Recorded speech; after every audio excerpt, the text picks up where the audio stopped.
Il mange mon œuf. Mon œuf, il était parfait. Et le chef, il a gobé comme un flambi. Il est allé nous chercher un accessoire du Moyen-Âge, le flambadou. Je vais aux toilettes. Oh le con. Mais la frite, c'est de la pomme de terre, nom de... C'est de la pomme de terre. 30 secondes. Alors attends, qu'est-ce que j'ai là? J'ai un truc dur. Ça coûte, c'est marrant, on a un petit goût salé. T'es sûr que t'as pris du sucre? J'ai pris le gros sel à la place du sucre gasson. Tu veux rentrer chez toi? J'ai pas envie de rentrer chez toi. Je veux pas rentrer chez moi. Oh là. Il est parti. C'est la catastrophe. J'ai fait fumer ma Saint-Jacques durant 72 heures avec la peau de mes couilles. 3, 2, 1, c'est parti.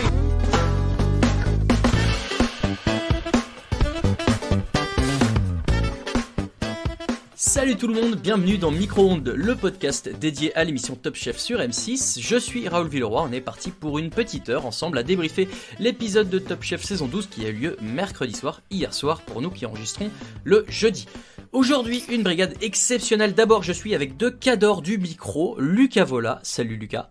Salut à tous. J'ai hâte de débriefer cet épisode parce que j'ai regardé le match de Ligue des Champions hier. J'ai pas vu Top Chef, donc je suis curieux de voir ce que vous allez dire sur l'épisode Voilà. de Top Chef. C'est bien pour ça que tu es là, parce que tu es tout à fait au fait de ce qui s'est passé hier soir. Bravo. Et l'autre cadre du micro, c'est bien sûr Clément. Salut Clément. Salut Raoul, salut tout le monde. Mais j'ai surtout le plaisir d'accueillir une cadre de la cuisine, puisque Sarah Mingui, candidate de la saison 12, est avec nous. Salut Sarah. Salut. Sarah, merci beaucoup d'avoir accepté notre invitation. Ouais, bah merci à vous de m'inviter.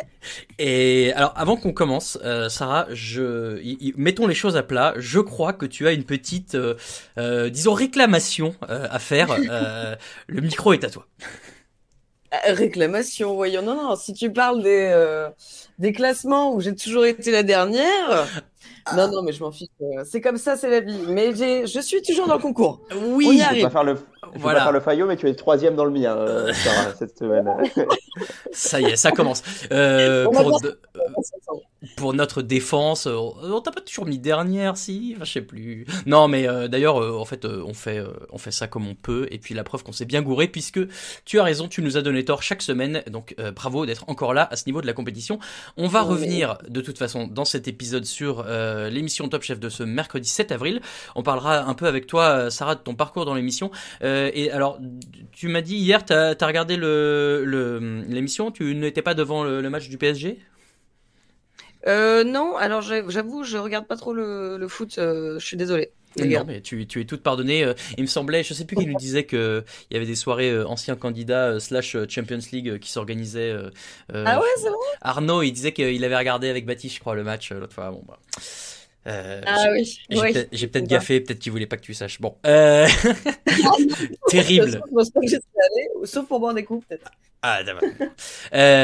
On fera ensuite nos tops et nos flops, et donc le fameux Power Ranking, le classement. Est-ce que tout le monde est prêt ? Oui. C'est parti. Alors, c'est parti pour Micro-ondes Podcast après un petit jingle.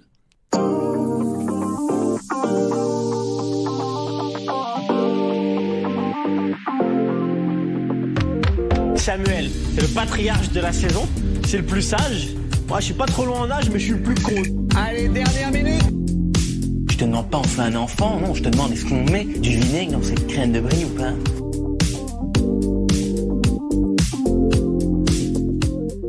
Alors hier, première épreuve, l'épreuve du repas en 3 bouchées, épreuve proposée par le chef Christian Lesquer, avec un repas qui devait se composer donc de 3 bouchées, une bouchée en entrée, une bouchée en plat, une bouchée en dessert. On va pas se mentir, en tout cas dans la rédac de Micro-ondes, on n'est pas hyper fan de ce format un éliminé par plat.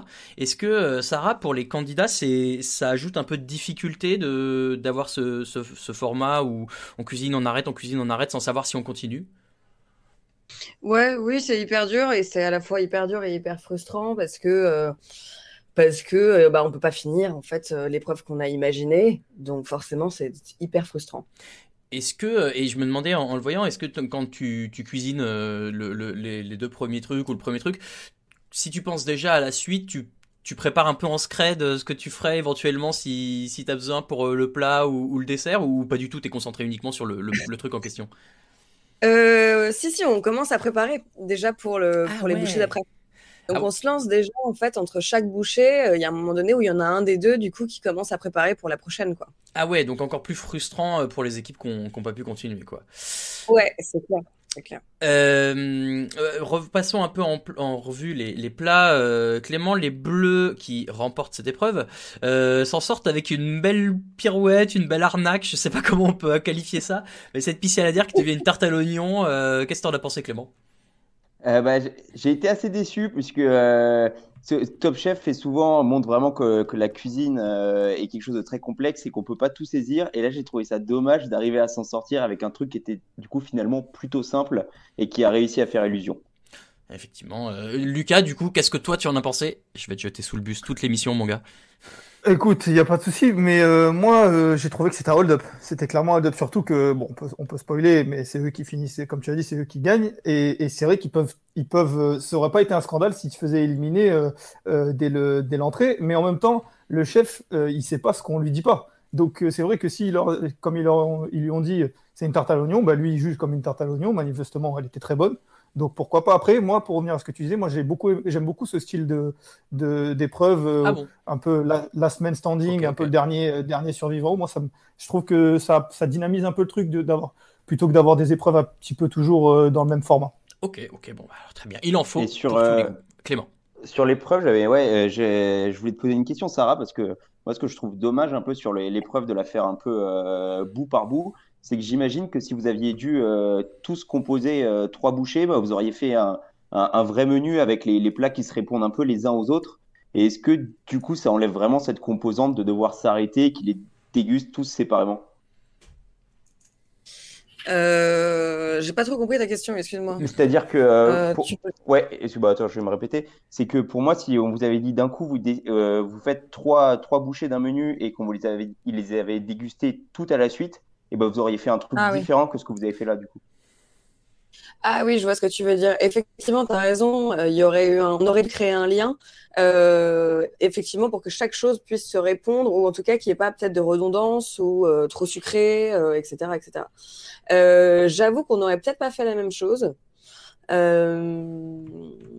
je crois que le cuisinier de base, avec ou sans ce petit détail donc d'arrêt entre chaque, on a quand même toujours tendance à essayer de faire des liens entre tout ce qu'on fait.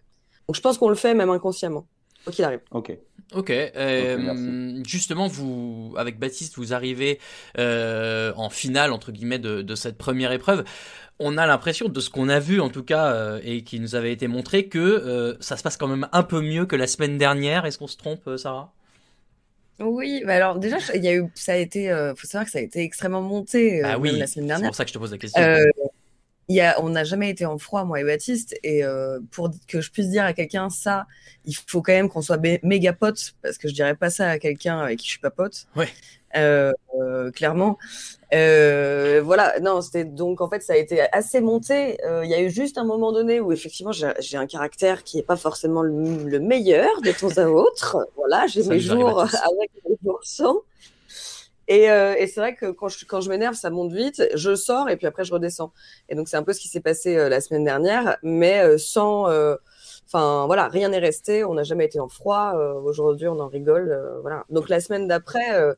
Enfin, pour nous, il n'y avait pas de différence. Tu vois, rien n'a changé, quoi. Génial. Non, mais bon, c'est pour ça que je te pose la question, parce que on commence à avoir un peu l'habitude des différents retours des candidats qu'on a eu depuis le début, que effectivement, on voit des trucs qui sont un peu mis en avant parce que c'est comme ça, hein, c'est le jeu de la télé. Il faut des trucs qui fonctionnent.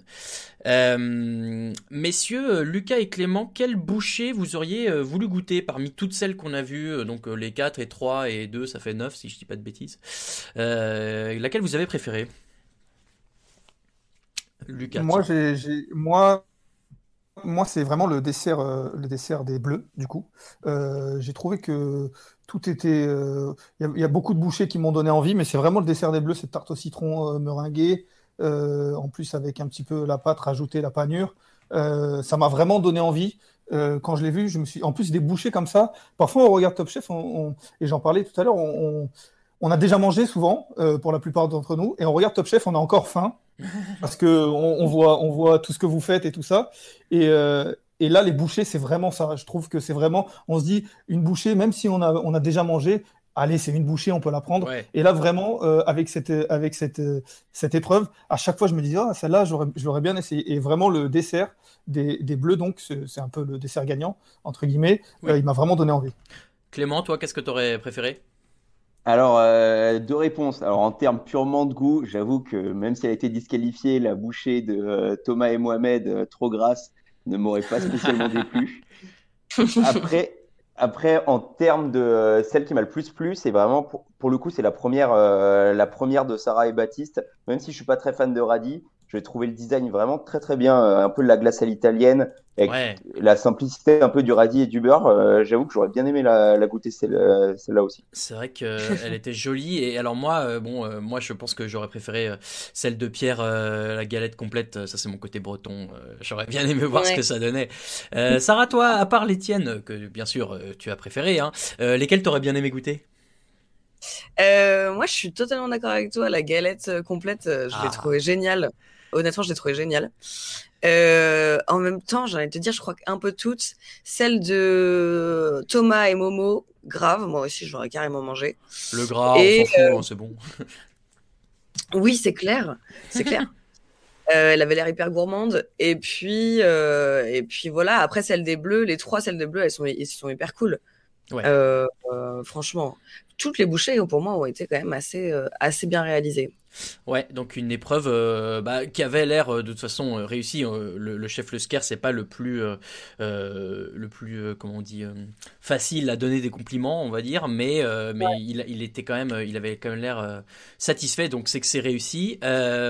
D'ailleurs, ça m'a bien fait marrer que ce soit les les chefs qui aient présenté le dessert, parce que tu sentais que les deux étaient à moitié morts de rire, à moitié sérieux en le faisant, donc ça rendait assez bien à l'antenne. Je trouvais ça assez cool. Donc voilà, cette première épreuve remportée, on l'a dit, par Bruno et pas du tout Baptiste, Mathias, qui se qualifie pour la semaine suivante. Et donc, on arrive sur la deuxième épreuve, l'épreuve dans laquelle les candidats devaient faire passer un message écologique, où on retrouve le chef Mauro Colagreco, qu'on avait découvert, moi que j'avais découvert en tout cas, que les amateurs de cuisine connaissent depuis longtemps, l'an dernier dans Top Chef, et qui faisait jurer de cette épreuve avec Barbara Pompili, qui est la ministre de la Transition écologique. Messieurs les chroniqueurs, je vous sens trépigner derrière votre micro, donc calmez-vous, on parlera de cette épreuve en long, large et en travers.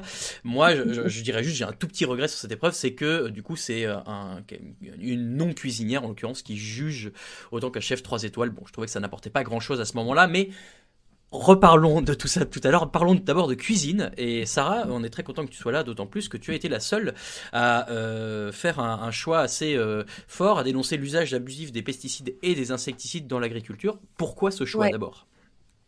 Parce que c'est quelque chose qui me touche beaucoup. Moi, je travaillais avec pas mal de petits maraîchers, même au restaurant, on a beaucoup de contacts, beaucoup d'amis vignerons qui font du vin naturel, etc., etc.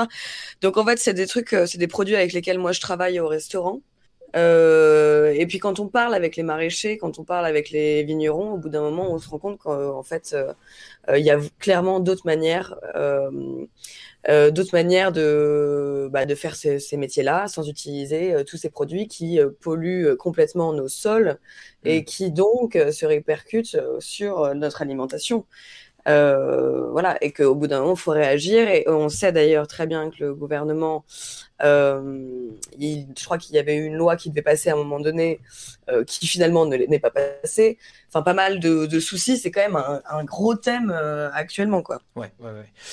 Ces thèmes-là, vous aviez pu y réfléchir à l'avance sur ce que vous vouliez défendre, entre guillemets, comme cause ? Ouais, on a pu réfléchir à l'avance à nos messages. C'est quand même assez difficile de transmettre un message à travers une assiette. Enfin, surtout un message écologique, à la limite, un souvenir ou quelque chose comme ça, c'est plus simple. Mais là, c'était quand même assez compliqué. Et surtout qu'ils devaient le voir directement, quoi. Ouais, et donc toi, t'as fait le choix de mettre justement tous ces insectes dans ton assiette. Comment on trouve ça là ? La prod, ils ont pas fait des yeux énormes quand tu leur as demandé d'apporter ces trucs-là ? Ouais, alors déjà, moi, j'ai eu beaucoup de mal à... Je savais que c'était le message que je voulais mettre en avant, c'était celui-ci. Vraiment, du coup, mettre en avant ce message-là, mais je savais pas comment faire en sorte qu'ils puissent le voir directement, en fait, en apportant l'assiette. Et je me suis dit, du coup, il faut aller loin peut-être un peu trop loin, je l'avoue. Et du coup, j'ai dit, bah vas-y, insecte, on tente, quoi. Voilà. Effectivement, la prod s'est dit que j'étais un peu une malade et que ça allait sûrement pas passer.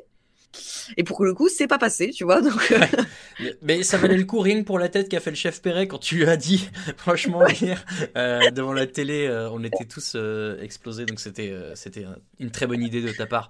Les gars, tous les autres candidats ont choisi de faire du poisson pour dénoncer la pollution des eaux et des océans de manière générale, sauf un. Alors, en l'occurrence, il a fait du poisson, mais c'était pas vraiment du poisson, c'était Baptiste, qui a fait un plat légèrement différent, qui était une bonne idée. Il a dénoncé la surpêche en ne faisant que des légumes.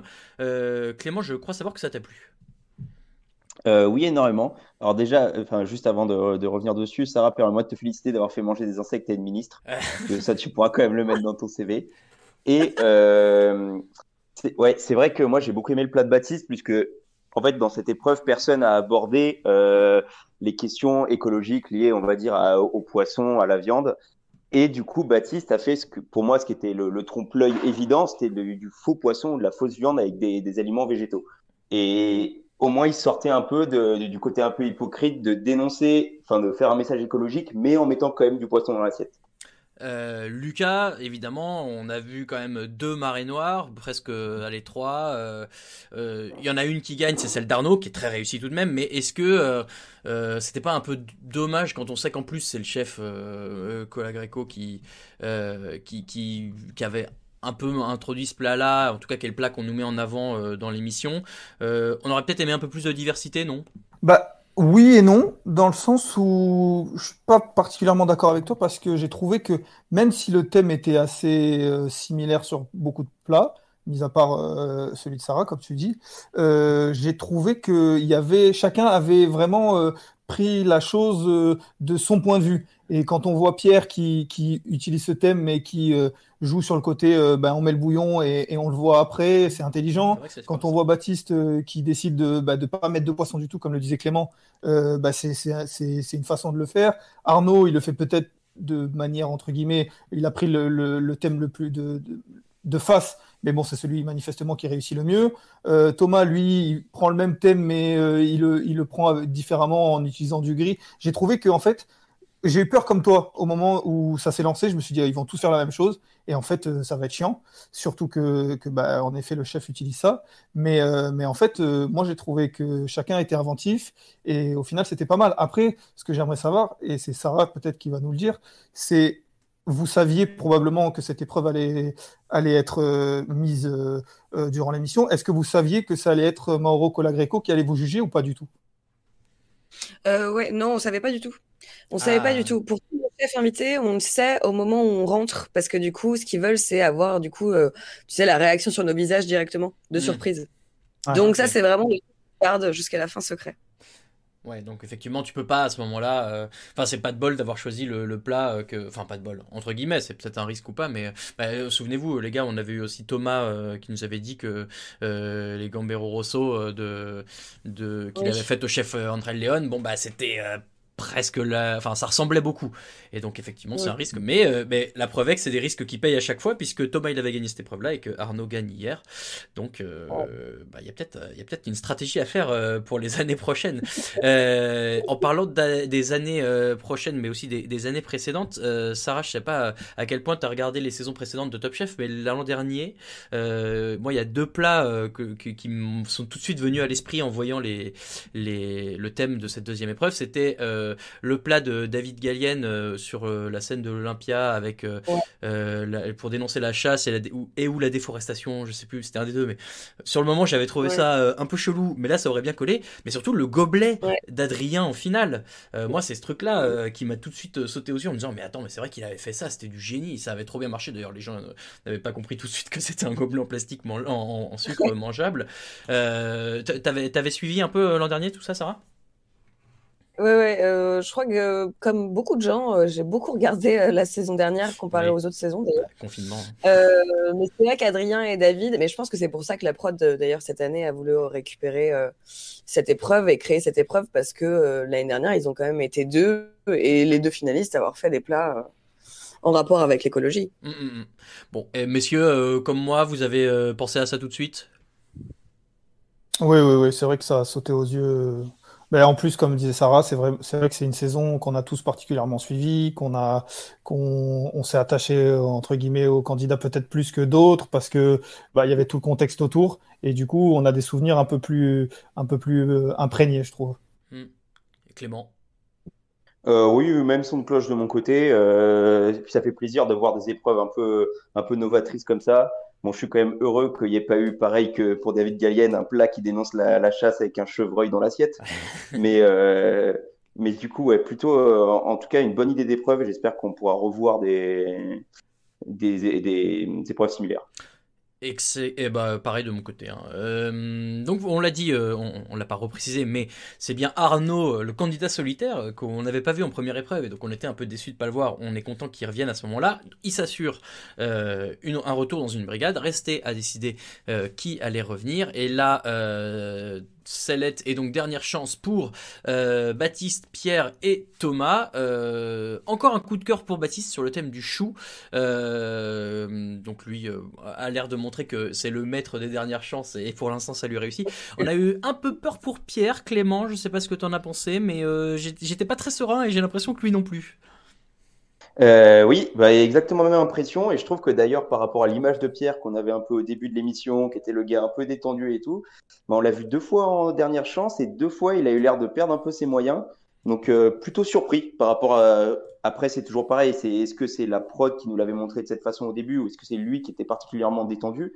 Mais vraiment en difficulté et j'ai pensé pendant un moment qu'il allait lui aussi se faire éliminer une deuxième fois. Ouais, moi je repense à quand il est venu et qu'il nous a dit que ouais il était pas bien devant la dégustation de sa dernière chance la première fois qu'il se fait éliminer.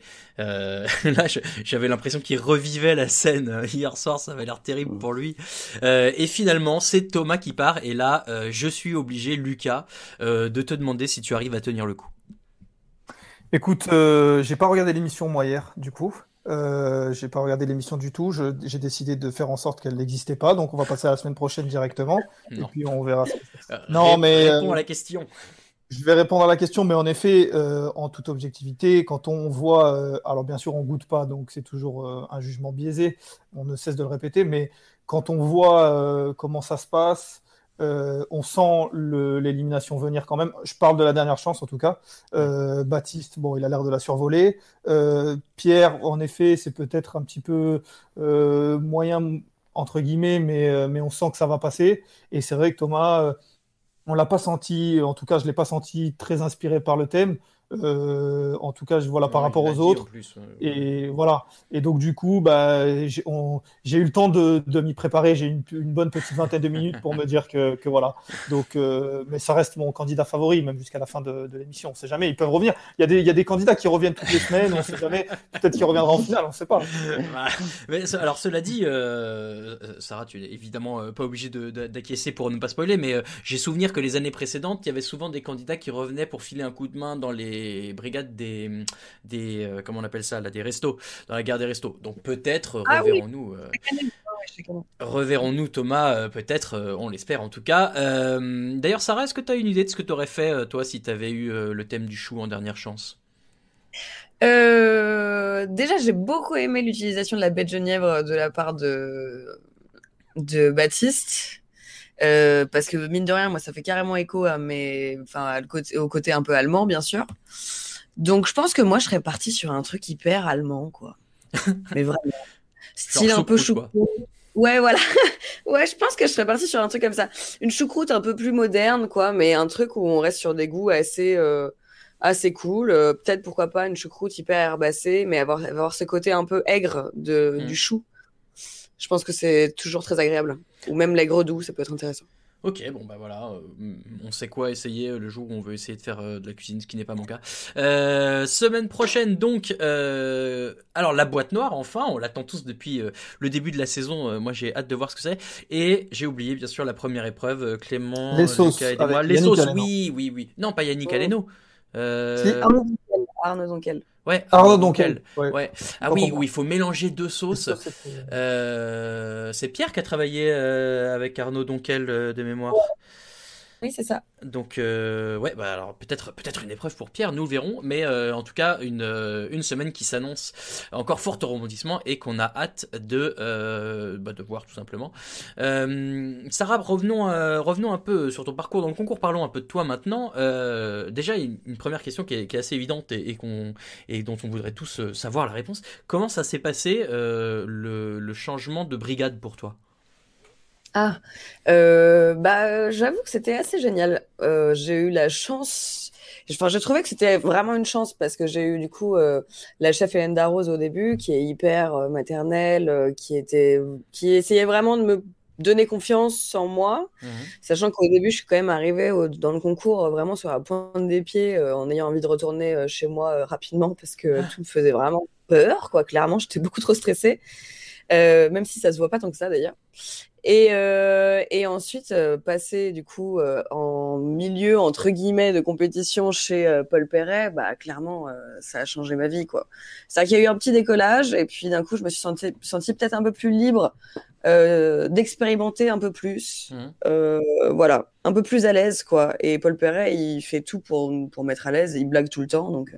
Oui, voilà, ça c'est vrai que on l'a découvert, je trouve, l'année dernière par rapport à la fois où il était passé en chef invité. Moi, aujourd'hui, je suis fan du personnage télévisuel de Paul Perret. Alors, vraiment, il me fait marrer à chaque fois, l'espèce d'un peu l'air de pince sans rire, les punchlines qu'il nous sort. Qu'est-ce qu'il dit la semaine dernière? Il dit un truc qui m'a fait hurler de rire et que je reprendrai pour un futur jingle, je l'ai promis. Un truc genre, d'ailleurs, quand il vient vous parler, il te fait une blague sur la forme de tes trucs en disant, waouh, elles sont pas très belles. Mais il essaie de faire une blague. Et après il dit un truc genre bon, la psychologie c'est pas mon fort. Ouais. Non mais ça c'est le genre de truc, tu sais, et puis après il me dit mais bah souris Sarah, souris, et puis là je suis là, wow, ça commence à monter. Ouais, donc ok, bah effectivement je comprends un peu que pour toi c'est le parcours idéal. Autre truc, est-ce que le fait d'être la dernière candidate dans une émission où c'est vrai que de plus en plus on voit beaucoup de cuisiniers et dans les derniers rounds plus des mecs, est-ce que ça fait quelque chose pour toi? Est-ce que c'était un plus? Est-ce que ça change rien? Comment tu l'as ressenti? Moi, j'avoue que pour moi, ça change pas grand-chose parce que c'est vrai qu'on me pose beaucoup la question. Ce que je comprends parce que voilà, pour mettre en avant les femmes, c'est très bien. Après, c'est vrai que moi, je fais pas de différence entre un homme et une femme. Pour moi, c'est plus une question de personnalité et forcément de créativité, etc., quoi, et de caractère. Je pense que c'est tout ce qui fait la différence entre une femme et un homme. Aujourd'hui, un homme peut faire une cuisine dite féminine et une femme peut faire une cuisine dite masculine. N'en déplaise c'est vrai qu'au début de saison, je me souviens qu'Hélène Darroze, sur 3 ou 4 plats que font, justement, je crois, que tu fais, que je crois Pauline faisait et Chloé faisait, elle disait, ah oui, c'est très féminin. Je dis, oui, forcément. Oui, d'accord, Hélène. Merci. Ah oui, alors justement, on se demandait aussi, c'est vrai que nous de l'extérieur, quand on a vu Pierre et Bruno revenir après 4 voire 5 semaines d'absence, je crois, pour les deux, et tous les deux revenir et prendre une place, et que du coup il y a un candidat qui sort, il y a Chloé qui sort, il y a Arnaud qui se retrouve sans brigade. Est-ce que c'est comment on le ressent? Parce que nous de l'extérieur on se dit putain, ça doit être un peu frustrant quand même. J'imagine que maintenant vous êtes tous très proches, mais en tant que candidat qui est là et qu'on bave un peu depuis quelques semaines, est-ce qu'il n'y a pas un côté frustrant? Si, en fait, ce qui est le plus drôle là-dedans, c'est que je me souviens, avec Baptiste, on s'est dit, mais attends, mais ça veut dire qu'on est dans les 6 derniers, ça veut dire qu'on va arriver à la guerre des restos. Et en fait, on apprend, parce que nous, on n'était pas sur le plateau à ce moment-là, on apprend qu'en fait, du coup, il y a les anciens qui reviennent. Et là, on se fait, ah ouais, ok, d'accord. Donc, en fait, il nous reste tant de temps, parce que je pense que pour tous les candidats, c'est un peu un but, la guerre des restos. Ouais. Je crois plus que la finale, en fait. C'est une étape parmi tant d'autres, tu vois. Okay. Et du coup, c'est vrai que quand on a su qu'ils étaient revenus, même si, honnêtement, Pedro, je l'adore, c'est un très bon pote. C'est vrai que quand on a su qu'ils étaient revenus, on s'est dit, ah ouais, ok, donc en fait, on rajoute 2 semaines pour aller à la guerre des restos, quoi. Ok, ouais, c'est marrant parce que je lisais aussi une interview de Thomas ce matin qui disait que effectivement il disait en rigolant qu'il avait le sentiment de s'être fait un peu avoir parce que les deux ils reviennent et puis que justement ils vont pouvoir continuer comme ça. Mais bon, effectivement, c'est vrai que ça fait 2 semaines d'émission en plus pour la prod. J'imagine que c'est toujours bénéfique vu que tout le monde est un peu coincé chez soi, quoi. des rebondissements. Et puis, je crois que Bruno et Pierre, en plus, sont des candidats qui sont très appréciés par le public. Donc, c'est cool aussi de leur laisser une deuxième chance. J'ai l'impression que Clément, Lucas, ils sont appréciés. Bruno et Pierre, on est d'accord? Oui, énormément. Puis de toute façon, dès le début de l'émission, ils s'étaient présentés un peu comme des favoris. Après, moi, je reste. On va dire que Top Chef, plus qu'un show, c'est quand même devenu, vu la médiatisation, c'est quand même un vrai concours. Et j'ai l'impression que pour vous, cuisiniers, c'est quand même un vrai atout pour se faire connaître. Et du coup, je trouve ça dommage d'avoir cette petite esbrouffe, donc de se faire éliminer au début et pouvoir revenir après. Je trouve ça un petit peu injuste, surtout pour les gens qui ont été éliminés entre-temps. Ouais, c'est vrai. Mais bon, bah c'est comme ça, c'est le jeu, ma pauvre Lucette. De tout ce qu'on a vu jusqu'à maintenant, quelle épreuve t'as préféré faire, Sarah? Quelle épreuve j'ai préféré faire? Alors c'est compliqué parce que je me souviens pas de toutes les épreuves. Je regarde pas tous les épisodes parce que j'aime pas trop me regarder. C'est assez gênant. Je trouve ça très dur. Du coup, je dirais que déjà à partir du moment où on cuisine dehors, il y a juste un kiff énorme. Que ce soit sur l'écologie ou avec les marcons, on est quand même en extérieur en train de cuisiner dans une forêt, dans un jardin. Enfin, c'est quand même juste incroyable, quoi. Donc, je dirais ces épreuves-là, c'est souvent, pour moi, en tout cas, les meilleurs souvenirs sur le moment que j'ai eu. Et puis alors justement, les marcons, une épreuve que tu gagnes, et alors qui a un prix un peu spécial puisque à ce moment-là, on apprend que ton dessert va apparaître à leur carte. On avait un petit débat en interne et du coup, vu que c'est toi l'intéressé, tu vas pouvoir nous donner la vraie réponse.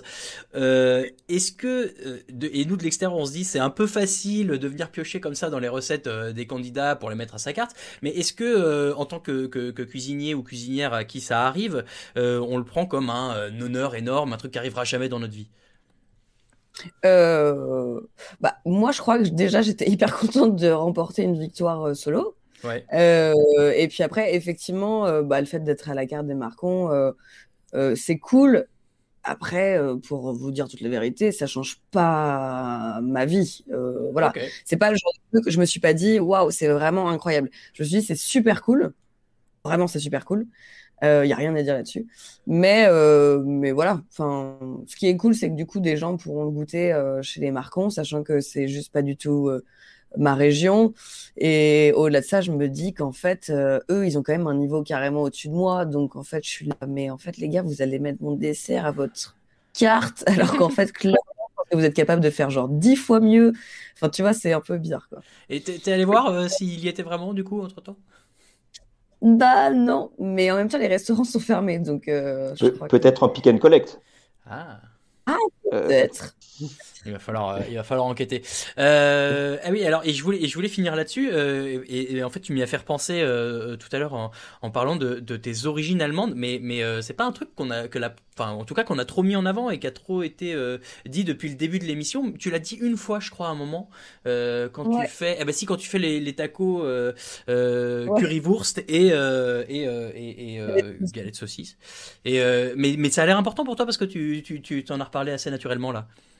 Ouais, c'est hyper important. Je pense que déjà toute cuisine et ça s'est vu sur pas mal de candidats. On parle de souvenirs ou de choses qui nous rappellent l'enfance ou autre, quoi. Donc forcément, moi, l'Allemagne, c'est un peu mon pays d'adoption. Je suis pas allemande, mais ma mère y habite depuis déjà 20 ans maintenant. Donc toute la culture allemande, clairement, je suis juste fanat, quoi. Donc ça se retrouve normalement souvent dans ma cuisine. Ok, alors très bien, je savais pas, moi aussi, alors, ça y est, on raconte notre life. Moi aussi, je suis allemand d'adoption, j'ai une maison de vacances en Sarre depuis longtemps, j'aime beaucoup. Ouais, à Sarre-Louis, exactement.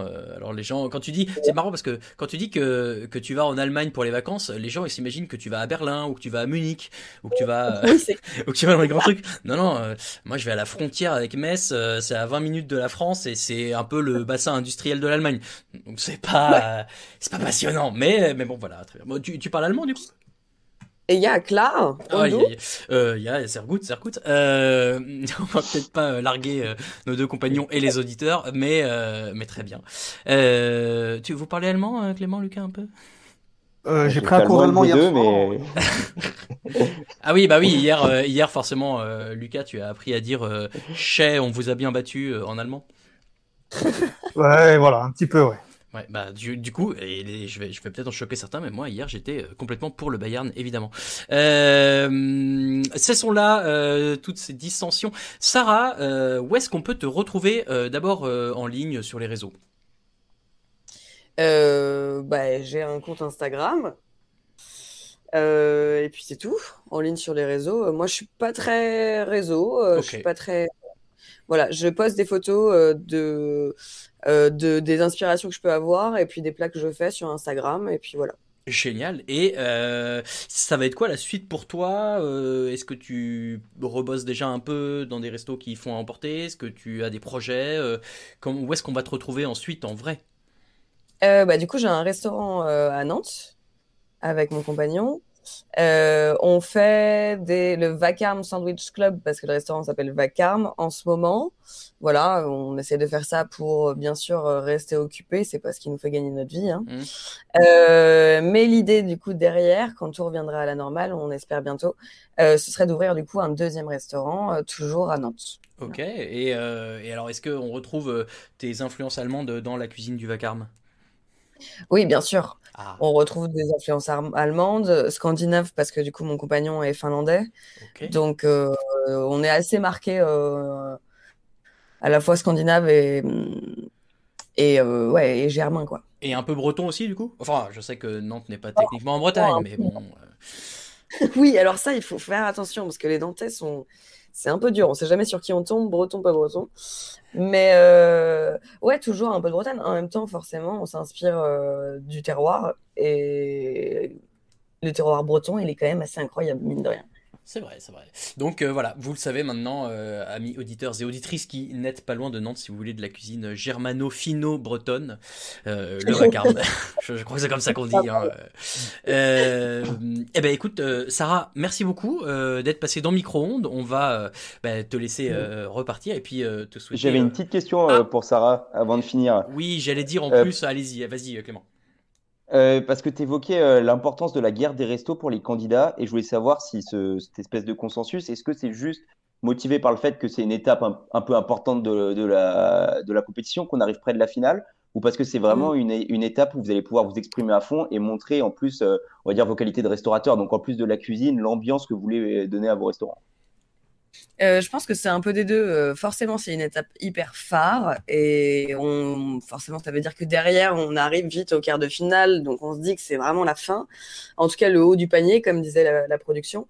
Et ensuite, franchement, est-ce que c'est pas l'épreuve la plus fun? Enfin, moi, personnellement, depuis que je regarde Top Chef, à chaque fois, j'attends avec impatience la guerre des restos. Parce qu'en fait, on se limite pas juste à la cuisine, comme ce que tu disais, il y a tout, quoi. Ça c'est génial. Je suis assez d'accord. C'est évidemment une des émissions que j'attends le plus. Et moi, je pense que mon souvenir préféré, c'était, je ne saurais plus vous donner le numéro de la saison, mais quand il s'appelait Vincent et je ne sais plus qui d'autre, il avait fait un thème sur le restaurant des Vikings et lui attendait à l'entrée avec sa grande fourrure et ses 2 haches. Et il avait fait un truc là-dessus, ça m'a fait hurler de rire, c'était assez cool. Et l'an dernier, bien sûr, c'est combien, 140 degrés les frites ou 180, je sais plus. La friterie, ouais. Ouais, de Adrien et Mallory. Ah ouais, ça a l'air ouf. Qu'ils avaient essayé d'ouvrir en vrai d'ailleurs, après sur les quais à Paris et qui avaient dû fermer au bout d'une semaine parce qu'il y avait trop de monde. C'est dire si les gens en avaient marre du confinement et si ça avait bien fonctionné auprès du public et Adrien et Mallory. Lucas, pas de questions supplémentaires? Non, pas de questions particulières. Merci à Sarah d'être passée. Le débrief était bien mieux que l'épisode d'hier qui était crève-cœur pour moi, mais voilà, j'ai apprécié le débrief en tout cas. Oui, bien sûr, Sarah, tu transmettras à Thomas les profonds regrets de Lucas qui voilà, va devoir s'en remettre, mais on va l'y aider. Merci beaucoup, Sarah, en tout cas, d'être passée. Nous, on se retrouve juste après le jingle pour la suite de l'émission. Merci, Sarah. Merci beaucoup.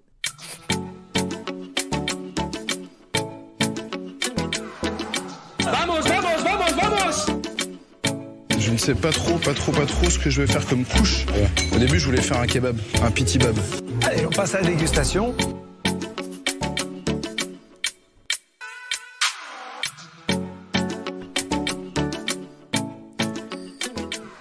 Messieurs, on enchaîne avec la suite de l'émission. Encore merci beaucoup à Sarah d'être passée avec nous.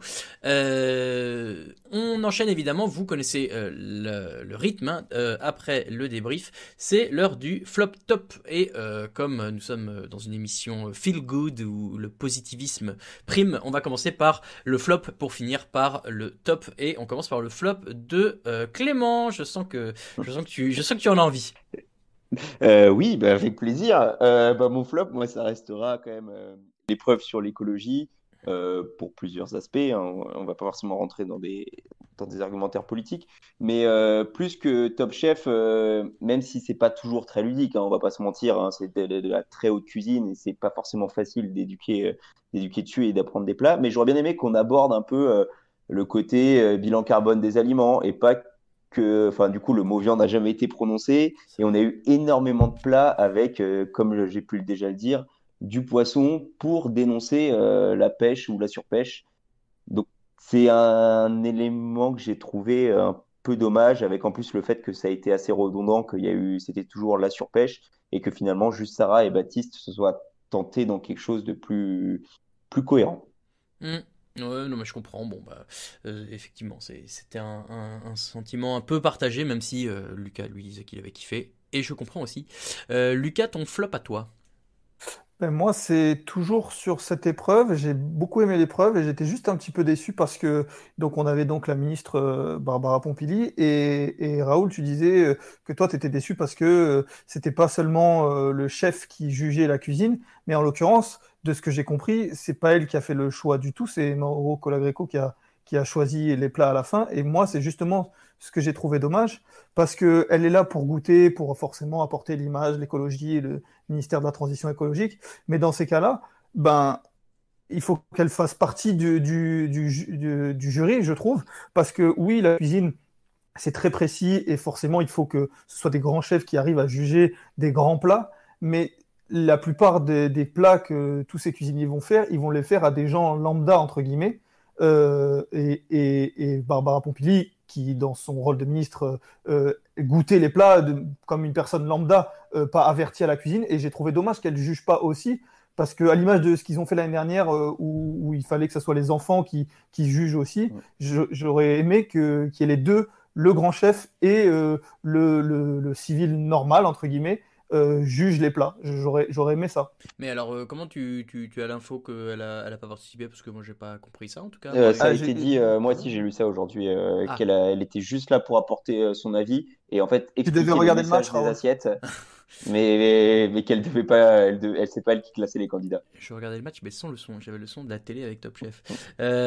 Ok, d'accord. Alors autant moi, pour le coup, c'est ce que j'ai dit un peu tout à l'heure. Je trouvais, je suis plutôt de l'avis de dire que des plats dans un concours de cuisine devraient plutôt être jugés par des cuisiniers. Après, je dis ça, on sait tous que la finale, c'est la moitié des voix qui sont attribuées par des bénévoles de la Croix-Rouge qui, a priori, sont pas forcément tous cuisiniers. Donc, et c'est comme quoi c'est possible. Moi, mon flop, on revient un peu à ce que je disais juste à l'heure. C'est la pub, la première pub qui est tombée pile en même temps que la mi-temps de Bayern PSG. Ça m'a énervé puisque j'avais négocié d'avoir le droit de mettre le match sur la télé au moment où c'était la pub. Bon, j'ai eu droit à la mi-temps, donc super. C'était un bien mauvais calcul de la part d'M6. Je ne les remercie pas pour ça. Le top, Clément. Alors j'allais revenir sur Baptiste et sa dernière chance, et que on voit vraiment que c'est un mec qui est de plus en plus fort et qui est toujours qui est assez impressionnant par son insouciance. Mais comme on pourra pas revenir dessus, je pense que je vais aller sur Mauro Colagreco, qui est vraiment toujours un bonheur à voir à l'écran. J'adore sa façon de parler. En plus, on sent, c'est vraiment des cuisiniers les plus renommés. On sent l'admiration de tous les candidats pour lui. Et j'ai trouvé ça vraiment, vraiment cool de l'avoir dans une épreuve un peu avec les trompe-l'œil, un plus hors du commun du fait que c'était dans un ministère. Donc vraiment, gros cœur sur Colagreco. C'est vrai, Colagreco, il faut que je me mette dans la tête que c'est Colagreco et pas Calo Greco. Chaque fois, j'ai envie Oui, moi aussi, j'ai du mal avec ça. Voilà, évidemment, à cause du chanteur, vous aurez saisi la petite blague dans le titre de l'épisode. Lucas, ton top. Eh bien moi, alors ça rejoint un petit peu ce que disait Clément, mais moi c'est l'émission en général. On s'est pas gêné la semaine dernière, notamment avec Raphaël, de démonter un petit peu l'émission de la semaine précédente, avec le micmac, avec une épreuve un peu trop longue sur le lait. Et bien là, j'ai beaucoup apprécié l'émission. Les deux épreuves étaient sympas, j'ai trouvé. Comme je vous l'ai dit, le système de l'élimination, j'aime beaucoup, moi, sur l'épreuve numéro 1. L'épreuve numéro 2, même s'il y a peut-être des choses à redire, mais j'ai trouvé que sur un thème qui semblait difficile, les candidats avaient été ingénieux. Bon, la dernière chance reste la dernière chance. Et malgré l'élimination de Thomas, pour vous surprendre, messieurs, j'ai trouvé l'émission très sympa. Bah c'est beau, je vois que tu es bien avancé dans ton deuil et je t'en félicite. Mon top, c'est bon, j'ai d'abord pris Thomas qui cite Kaamelott, évidemment Le Gras c'est la vie. Je ne veux pas croire que ce soit une coïncidence, il l'a forcément fait exprès.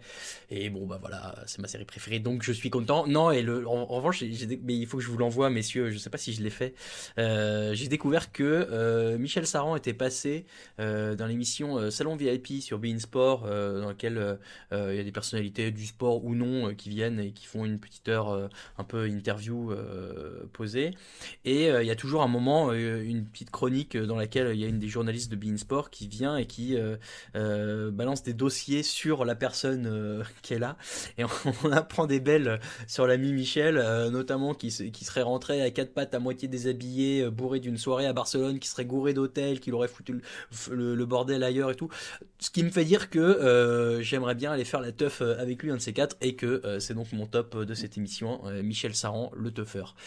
Et du coup, je cherche un petit peu, je vous lance un petit peu, mais personne qui va rentrer plus dans le débat politique pour Pili, l'écologie, gna non, personne veut se lancer. Bon. Alors, moi, j'ai pas vu l'émission hier. J'ai regardé le match. Je peux rien dire. En fait, là où on peut difficilement attaquer sur l'aspect politique, c'est que c'est pas les politiques qui ont approché M6, c'est M6 qui allait demander s'il pouvait faire l'épreuve dans le ministère de la Transition écologique. Donc, avec tout ce que j'ai dit sur le fait que pour moi, l'épreuve n'était pas forcément représentative de l'écologie et c'était un peu un message, on va dire, que je trouvais superficiel. Dans le fond, c'est M6 qui a fait ça pour son show, donc difficile d'attaquer le côté politique. Ok, très bien. Bravo, très bien, ça me va. Est-ce qu'on met un jingle ? Non, allez, on va enchaîner tout de suite parce que on est là, on est bien. On fait notre classement hebdomadaire, vous en avez l'habitude. Ils ne sont plus que 7, quand bien même Lucas a essayé de placer Thomas dans le Power Ranking. Et on va partir de la fin. Alors, en l'occurrence, les deux derniers, c'est les mêmes que la semaine dernière puisque Mohamed et Arnaud sont respectivement 7e et 6e. Arnaud, alors quand bien même je suis un peu d'accord avec vous parce que je crois que je l'ai mis pas loin de cette place-là. Il fait quand même une belle réussite sur l'épreuve de la transition écologique là, et on le voit pas sur la première épreuve, donc c'est pas évident de lui donner un niveau. J'essaie de voir où est-ce que vous l'avez mis. Ouais, Clément, tu l'as mis là, et toi, Lucas aussi, j'ai l'impression. Ah non, Lucas, toi, tu l'as mis plus haut, toi. Eh bien, vas-y, défends-le. Je l'ai mis plus haut, ouais, je l'ai mis plus haut parce que, bah, comme tu l'as dit, il a fait une épreuve sur les deux et il a gagné. Là où il est à armes égales face à tout le monde est seul pour faire l'épreuve. Il la gagne sur quelque chose pas forcément évident parce que, comme on le disait, c'est à peu près le même plat, en tout cas la même idée que Mauro Colagreco. Il gagne. Et puis Arnaud, c'est un personnage aussi. C'est un personnage, on l'avait dit la semaine dernière, c'était bien de l'avoir en candidat solitaire parce que il fait le show à lui tout seul. Il n'y en a pas beaucoup cette année qui sont comme ça. Tout le monde semble très sympathique, mais c'est vrai que lui, il est dans l'excès sur ce côté-là, punchliner à chaque fois, et forcément ça joue. Et du coup, dans mon classement, je l'ai mis un peu plus haut. Ouais. D'ailleurs, c'est marrant parce que sur la page Facebook d'M6, peut-être sur les autres réseaux sociaux, ils ont publié une espèce des petites questions un peu décalées aux candidats. Et quand on demande qui est le plus drôle, il y a l'air d'avoir une unanimité autour d'Arnaud. Donc ce n'est pas que à l'écran et que dans notre podcast que je vous invite à réécouter. Il a l'air vraiment hyper drôle en vrai. Donc bon, je comprends l'idée. Au-dessus, donc 7e Mohamed, on peut dire aussi un mot sur Mohamed, mais on l'a tous mis dernier de notre classement. C'est pas que c'est un mauvais cuisinier, bien au contraire, mais il a l'air d'être très technique, mais peut-être un peu moins créatif et pas toujours finalement très régulier sur les différentes épreuves. Et c'est peut-être pour ça qu'il est aujourd'hui dernier, parce que moins bon que tous ceux qui sont au-dessus, Clément. Ouais, bah c'est un peu ça le problème avec Mohamed, c'est on va dire que par rapport au gros caractère et au cuisinier un peu créatif, où il manque un peu de folie. Après, ça a été abordé la semaine dernière, mais gros respect à lui de passer l'épreuve sur le lait en détestant ça. Mais oui, on a du mal à. C'est sans doute un très bon cuisinier, mais on a un peu de mal à le voir aller plus loin s'il fait pas. En tout cas, on l'a pas encore vu avoir un gros coup de cœur en solo. Non, c'est vrai qu'il manque toujours cette victoire en solo. 5e de notre classement, donc au-dessus de Mohamed et Arnaud, c'est Sarah. Alors Sarah qui nous disait tout à l'heure qu'on la met toujours en dernière. Bon bah là voilà, on a essayé. Non, on n'a pas essayé de la remonter. Elle est aujourd'hui à cette place-là, et c'est une place qui fait un peu débat au sein de la rédaction, puisque toi Clément tu l'as mis 3e. Raphaël Masméjean aussi, que vous avez l'habitude d'entendre, l'a mise 3e. Moi je l'ai mise 6e. Ben l'a mise 6e. Seb l'a mise 6e. Lucas aussi. Enfin voilà, il y a un débat. Et donc Clément, toi tu l'as mise 3e. Explique-nous ce choix. Parce que les résultats c'est important. Déjà je me méfie parce que je pense que nos échelles ont beaucoup varié, surtout avec les cas de Pierre et Bruno. Et Pierre et Bruno, c'est vrai qu'ils ont été tout de suite mis en avant comme très techniques, très créatifs. Ils passent très bien à la télé. Mais ils ont quand même finalement été éliminés, alors que Sarah, elle a réussi déjà à battre Pierre en dernière chance. Et en plus, elle est allée chercher une victoire en solo avec un coup de cœur sur l'épreuve des champignons. Encore hier, elle a eu l'idée du radis. Bon, même si elle s'était plutôt plantée avec le radis en tout début de saison, son idée, moi, je l'ai trouvée incroyable, même si c'était bien sûr en duo avec Baptiste. Donc, peut-être qu'elle est moins mise en avant en tant que on va dire, favorite par rapport à des personnages comme Bruno et Pierre, mais les résultats, pour moi, vont clairement dans son sens. Ok, ouais. Et donc, bah, toi, Lucas, tu l'as mise 6e comme moi.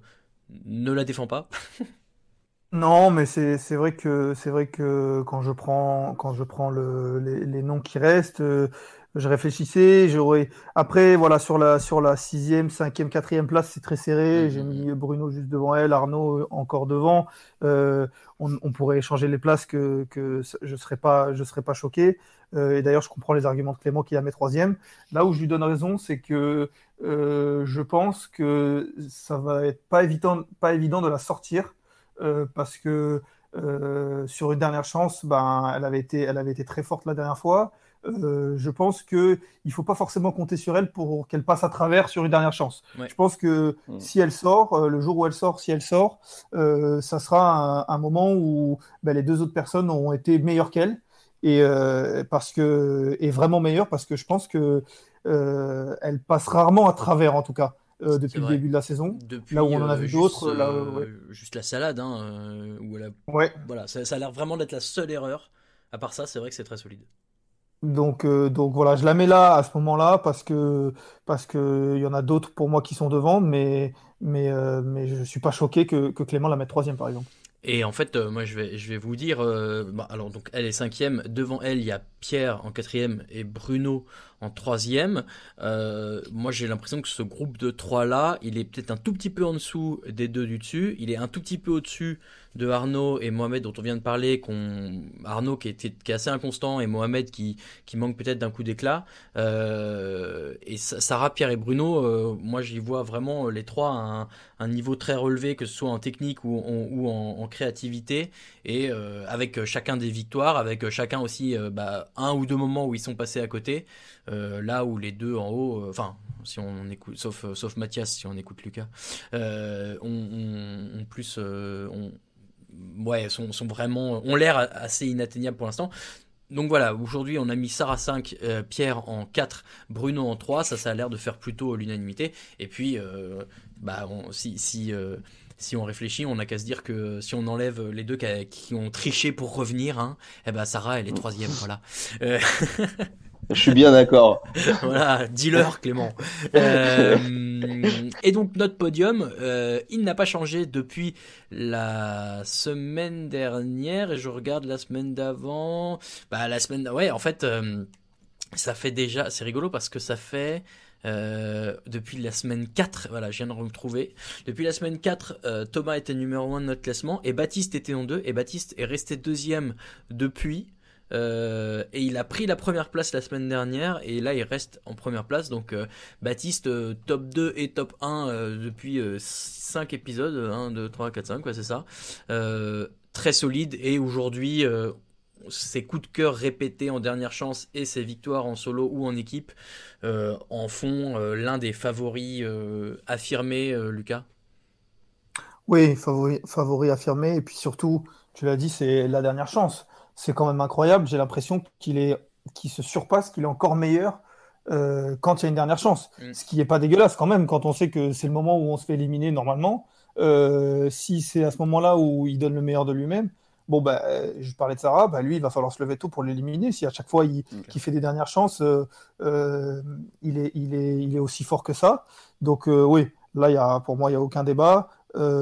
Mathias c'est pas mal, mais Baptiste, voilà, pour cette raison-là, moi, la différence, elle est là, c'est qu'il est encore meilleur au moment où la pression est encore plus forte.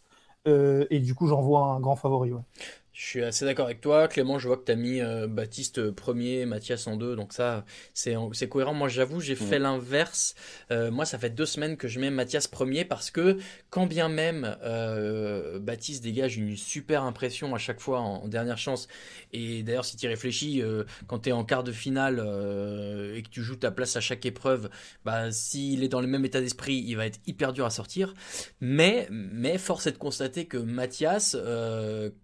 tout seul la semaine dernière ou là en duo avec Bruno, c'est victoire sur victoire et même quand Charline était là sur les 2 dernières semaines, il y avait un énorme niveau à chaque fois et je pense qu'aujourd'hui... Comment ça, même?